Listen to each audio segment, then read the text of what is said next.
India ஃபுல்லா cockroach Janata பார்ட்டியோட protest ஸ்டூடெண்ட்டை போட்டு அடிச்சது தர்மேந்திர பிரதானோட ரெசிக்ரேஷன் சொல்லி நாடே நீட்டு பிரச்சனைக்கோசரம் கொழுந்து விட்டு எரிஞ்சிட்டு இருக்கு. தமிழ்நாட்டோட எஜுகேஷன் மினிஸ்டர் வந்து நேற்று பேசியிருக்காரு. என்ன பேசியிருக்காரு நீங்களே கேளுங்க. அங்க மரங்கள் கனிகள் நிறைய நிறைஞ்சிருக்கும். அப்போ ஒரு அணில் சத்தம் வந்தோம்னா எல்லாரையும் கூப்பிடுறேன், நண்பர்கள்லாம் வாசகர்கள். அந்த அணில் கத்துது, ஆனா அதற்கு வாலே இல்லை, வால் இல்லாத ஒரு அணில்.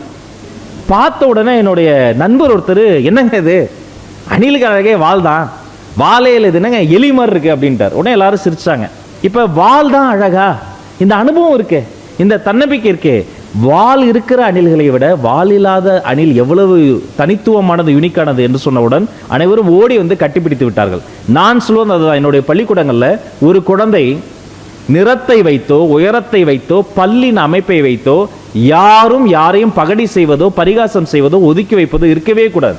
எந்த பள்ளியிலும் ஆசிரியர்களே, தலைமை ஆசிரியர்களே, சக மாணவர்களே, யாரையும் அப்படி போறப்போ விளையாட கருவாயா அப்படின்னு ஒரு குழந்தையை கூப்பிடாதீங்க. ஏன்னா அப்படி கூப்பிட்டுருக்காங்க, நண்பர்கள் தானே அப்படின்னு நம்ம நினைச்சுக்கோம். அந்த குழந்தை அதை காயப்படுத்தும், நிறத்தை குறித்து சந்தேகத்தை ஏற்படுத்தும்.